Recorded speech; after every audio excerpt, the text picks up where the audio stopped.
Right, మరో breaking news చూస్తున్నాం. తెలంగాణ ప్రభుత్వం ఉప్పల్ బగాయతు లేఅవుట్లో వెనుకబడిన తరగతుల సంక్షేమ శాఖ ఆధ్వర్యంలో వడ్డేర ఆత్మగౌరవ భవనం శంకుస్థాపనలో గందరగోళం నెలకొంది. ఈ కార్యక్రమానికి రాష్ట్ర మంత్రులు పాల్గొనకపోవడంతో డౌన్ కేసీఆర్ అంటూ వడ్డేర సంఘం నాయకులు నినాదాలు చేశారు. దీంతో అక్కడే ఉన్న పోలీసులు లాఠీ చార్జ్ చేయడంతో వడ్డేర సంఘం నాయకులు సభ నుంచి వెళ్ళిపోయారు.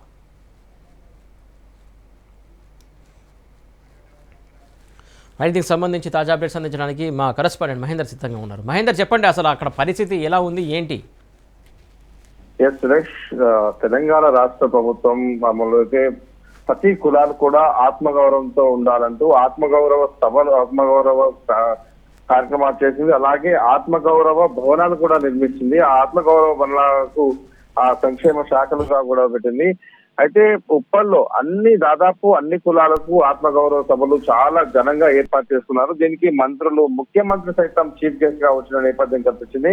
ఒక్కొక్క కులానికి ఒక్కొక్క మంత్రిగా ఉన్నప్పటికీ ఆ మంత్రులంతా కూడా ఆ సభను, ఆ యొక్క కార్యక్రమాన్ని, మొత్తం ఆ భవన శంకుస్థాపన కార్యక్రమాలన్నిటి కోసం భుజాలపై తీసుకొని ఆ సభను సక్సెస్ గా చేశారు. ఆ శంకుస్థాపన కార్యక్రమాలు కావచ్చు, ప్రారంభోత్సవ కార్యక్రమాలు కావచ్చు, అవన్నిటి కూడా దిగ్విజయంగా పూర్తి చేసిన నేపథ్యం. అయితే ఉప్పల్లో అయితే బగాయత్ లేఅవుట్ లో తెలంగాణ ప్రభుత్వం వెనుకబడిన తరగతుల సంక్షేమ శాఖ ఆధ్వర్యంలో నేడు వడ్డెర ఆత్మగౌరవ భవన శంకుస్థాపనకు ఈరోజు వారు ప్రారంభించింది. అయితే ఆ కార్యక్రమానికి రాష్ట్ర మంత్రులు ఎవరు కూడా రాకపోవడంతో వడ్డెర సంఘం నాయకులు తీవ్ర మనోవేదనకు గురయ్యారు.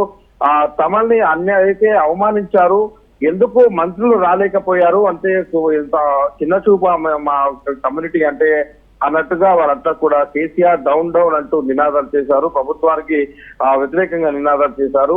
ఓ రకంగా ఆత్మగౌరవ భవనం శంకుస్థాపన అనేది చాలా వరకు వారిలో ఒక నూతన ఉత్సాహం కల్పించి, ఓ నూతన ఆనందం కల్పించి తమను గుర్తించింది ప్రభుత్వం అని ఆశపడ్డ అంతలోనే ఎవరు కూడా మంత్రులు కానీ ఎవరు కూడా రాకపోవడంతో వారిలో చాలా వరకు నిరాశ ఎదురైంది. దీంతో ప్రభుత్వానికి వ్యతిరేకంగా డౌన్ అంటూ నినాదాలు చేశారు. సో ఈ నినాదాలు చేస్తున్న నేపథ్యంలో అక్కడ అందరూ కూడా ఒక్కసారిగా రావడంతో వారందరి మధ్య చిన్న రసరసగా మారడంతో పోలీసులు రంగప్రవేశం చేసి లాఠీ చార్జ్ చేశారు. ఈ పర్వంలో చాలా మంది కూడా గాయాలయ్యేట్టుగా తెలుస్తుంది. సో ప్రభుత్వం ఒక్కొక్కరిని ఒక్కోలాగా చూస్తుంది, ఒక్కో వర్గాన్ని ఒక్కోలాగా చూస్తుంది అంటూ వారంతా కూడా ఈ రోజు అక్కడ నిరసనలు వ్యక్తం చేసిన పరిస్థితి ఎదురైంది. సో చూడాలి మరి మంత్రులు రాకపోవడం అనే దానిపైన మరి ప్రోటోకాల్ ప్రకారం అక్కడికి ఏ మంత్రి రావాల్సి ఉంటే అట ముందస్తు ఇన్ఫర్మేషన్ ఉండి రాలేదా, లేకుంటే కావాలని చేశారా, అసలు ఎందుకు అటెండ్ కాలేకపోయారు అనుకోవాలి? ప్రోటోకాల్ ప్రకారం ఖచ్చితంగా ఆ యొక్క సంక్షేమ శాఖకి అయితే మంత్రి కొనసాగుతున్నారో ఆ మంత్రి ఖచ్చితంగా రావాలి. ఆ కమిషనర్, ఆ మంత్రి, ఇదంతా కూడా ప్రోటోకాల్ లో ఉండాలి. అవసరం అనుకుంటే ఎన్నికల వేళ వారు కూడా ఊహించారు, సాక్షాత్ ముఖ్యమంత్రి వచ్చి ప్రారంభిస్తారు. వడ్డెర సంఘానికి ఒక ఆత్మగౌరవంగా నిలుస్తుంది ఈ భవనం. అలాగే భవన శంకుస్థాపన, భవన ప్రారంభోత్సవం, ఇదే తర్వాత ప్రారంభోత్సవం అని వీళ్ళంతా కూడా భావించారు. ప్రోటోకాల్ ఇక్కడ కూడా పాటించలేదు. మంత్రి అక్కడికి ఎవరు రాలేదు.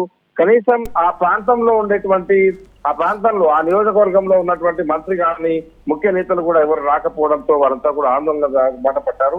చాలా వరకు కూడా తమను అవమానించారన్నట్టుగా వాళ్ళు భావిస్తూ మొత్తం కూడా ఆ సభను చాలా పూర్తి వరకు వైఫల్యం చేసేలాగా పూర్తిగా అక్కడ మొత్తం పరిస్థితి కనిపించింది. Thank you Mahender.